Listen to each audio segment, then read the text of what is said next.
Assalamualaikum warahmatullahi wabarakatuh. Perkenalkan, nama saya Nurul Fatimah, NPM 2411127, kelas manajemen 22B. Di sini saya akan menjelaskan materi tentang pasar modal. Pengertian pasar modal. Pasar modal merupakan kegiatan yang berhubungan dengan penawaran umum dan perdagangan efek perusahaan publik yang berkaitan dengan efek yang diterbitkannya, serta lembaga dan profesi yang berkaitan dengan efek. Sementara menurut Bruce Light, pasar modal bertindak sebagai penghubung antara para investor dengan perusahaan maupun instansi pemerintah melalui perdagangan instrumen melalui jangka panjang seperti obligasi saham dan lainnya. Pasar modal merupakan pasar untuk berbagai instrumen keuangan jangka panjang yang bisa diperjualbelikan, baik dalam bentuk hutang maupun modal sendiri, baik yang diterbitkan oleh pemerintah, public authorities maupun perusahaan swasta. Sejarah pasar modal. Menurut buku Efek Segits yang dikeluarkan Ferenc Ford dan Efek Handel pada tahun 1939, transaksi efek telah berlangsung sejak 1880, namun dilakukannya tanpa organisasi resmi, sehingga catatan tentang transaksi tersebut tidak lengkap. Pada tahun 1878, terbentuk perusahaan untuk perdagangan komunitas dan sekuritas, yakni Dunlop dan Koff, cikal bakal PT Perdanas, baru pada tahun 1912, tepatnya pada tanggal 4 Desember, Amsterdam's Efectenbeurs membuka cabang bursa efek untuk pertama kalinya di Indonesia yang bertempat di Batavia, Jakarta. Pasar modal ini merupakan yang tertua keempat yang tingkat Asia setelah Bombay, Hong Kong, dan juga Tokyo. Awal mula, kenapa pihak pemerintahan Belanda mendirikan bursa efek di Batavia? Ini karena pada awal abad 19 tersebut berbagai perkebunan sedang dibangun secara besar-besaran. Agar proses pembangunan bisa berjalan dengan baik, maka pemerintah kolonial Belanda tentu saja membutuhkan modal. Nah, salah satu sumber modal yang mempunyai penghasilan di atas tabungan dari orang-orang Eropa dan juga Belanda yang mempunyai penghasilan di atas rata-rata. Atas dasar itulah, pada tanggal 14 Desember 1912 tersebut resmi berdiri pasar yang satu ini dengan nama Vereniging for the Affected Handel. Jika diterjemahkan dalam bahasa Indonesia, namanya adalah Asosiasi Perdagangan Efek. Pasar ini terletak di Batavia, Jakarta, dengan efek yang diperjualbelikan berupa saham dan juga obligasi. Fungsi pasar modal. Pasar modal sebagai sarana menambah modal bagi usaha perusahaan dapat memperoleh dana. Dengan cara menjual saham ke pasar modal, saham-saham ini akan dibeli oleh masyarakat umum, perusahaan-perusahaan lain, lembaga, dan oleh instansi pemerintah. Pasar modal sebagai sarana pemerataan pendapatan. Setelah jangka waktu tertentu, saham-saham yang telah dibeli akan memberikan dividen atau bagian dari keuntungan perusahaan kepada para pembelinya atau pemiliknya. Oleh karena itu, penjualan saham melalui pasar modal dapat dianggap sebagai sarana pemerataan pendapatan. Pasar modal sebagai sarana peningkatan kapasitas produksi. Dengan adanya tambahan modal yang diperoleh dari pasar modal, maka produktivitas perusahaan akan meningkat. Pasar modal sebagai sarana penciptaan tenaga kerja. Keberadaan pasar modal dapat mendorong muncul dan berkembangnya industri lain yang berdampak pada terciptanya lapangan kerja baru.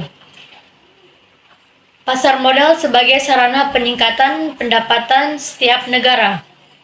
Setiap dividen yang dibagikan kepada para pemegang saham akan dikenakan pajak oleh pemerintah. Adanya tambahan pemasukan melalui pajak ini akan meningkat pendapatan negara.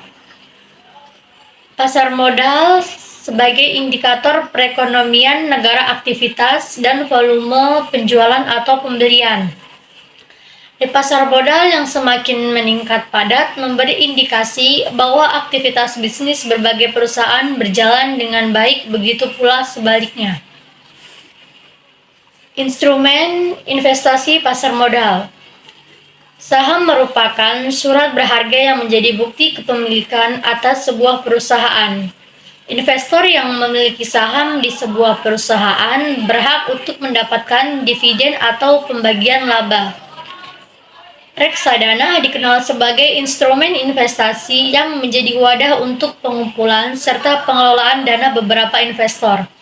Dana tersebut kemudian dikelola manajer investasi menjadi berbagai instrumen seperti pasar uang, obligasi, saham, atau efek lainnya. Surat utang atau obligasi. Kita juga bisa mendapatkan surat berharga berupa obligasi di pasar modal. Kepemilikan surat utang dapat dipindah tangankan dan pemegangnya memiliki hak untuk memperoleh harga bunga serta pelunasan utang pada jangka yang telah ditentukan. Exchange Traded Fund ETF, surat berharga. Yang satu ini sebenarnya memiliki kemiripan dengan reksadana, sama-sama dikumpulkan secara kolektif. Hanya saja, EFT bisa diperdagangkan di bursa efek layaknya saham. Derivatif selanjutnya, ada pula surat berharga dalam bentuk derivatif. Surat berharga ini dikenal sebagai bentuk turunan dari saham. Terdapat dua jenis derivatif yang bisa kita temukan di pasar modal Indonesia, yaitu warrant dan right. Pasar modal memiliki manfaat bagi emiten atau pihak yang melakukan penawaran umum, yaitu penawaran efek yang dilakukan oleh emiten untuk menjual efek kepada masyarakat berdasarkan tata cara yang diatur dalam peraturan undang-undang yang berlaku maupun untuk para investor. Manfaat pasar modal untuk emiten. Jumlah dana yang dapat dihimpun berjumlah besar. Yang pertama, dana tersebut dapat diterima sekaligus pada saat pasar berdana selesai. Kedua, tidak ada convenet sehingga manajemen dapat lebih bebas dalam pengelolaan dana perusahaan. Ketiga, solvabilitas perusahaan tinggi memperbaiki citra perusahaan. Dan yang kelima, ketergantungan emiten terhadap bank menjadi lebih kecil. Manfaat pasar modal untuk investor. Yang pertama, nilai investasi berkembang mengikuti pertumbuhan ekonomi. Peningkatan tersebut tercermin pada meningkatnya harga saham yang mencapai capital gain.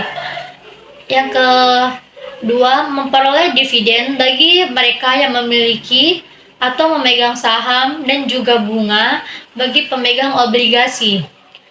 Dapat sekaligus melakukan investasi dalam beberapa instrumen yang mengurangi resiko.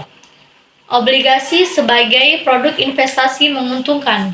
Jika Anda perlu memiliki niat untuk melakukan investasi, mungkin Anda bisa mempertimbangkan obligasi sebagai produk investasi terbaik. Memang obligasi tidak memiliki popularitas seperti saham sebagai produk investasi, namun obligasi bisa jadi pintu masuk Anda dalam mulai beraktivitas yang dapat menambah penghasilan Anda semasa masih produktif bekerja. Sebagai pengenalan, obligasi merupakan sebuah pernyataan utang yang diterbitkan oleh pihak terkait, biasanya datang dari pemerintah atau korporasi, namun bisa juga diterbitkan oleh perseorangan. Obligasi sebagai produk investasi terbaik ini juga karena biasanya memiliki waktu jatuh tempo mulai dari 1 tahun hingga 10 tahun. Pemegang investasi obligasi biasanya akan diberikan tanda kepemilikan berupa kupon. Pemegang investasi obligasi biasanya akan diberikan tanda kepemilikan atau berupa kupon ataupun bunga. Jika Anda memilih obligasi yang diterbitkan oleh pemerintah atau korporasi, biasanya Anda akan menerima kupon yang akan diberikan secara berkala. Kupon ini merupakan bukti atau tanda atas keuntungan yang Anda miliki saat ini berinvestasi obligasi. Keuntungan untuk mendapatkannya, pendapatan tetap menjadikan obligasi jadi salah satu produk investasi terbaik yang Anda bisa miliki. Cukup sekian presentasi dari saya dan saya akhiri. Wassalamualaikum warahmatullahi wabarakatuh.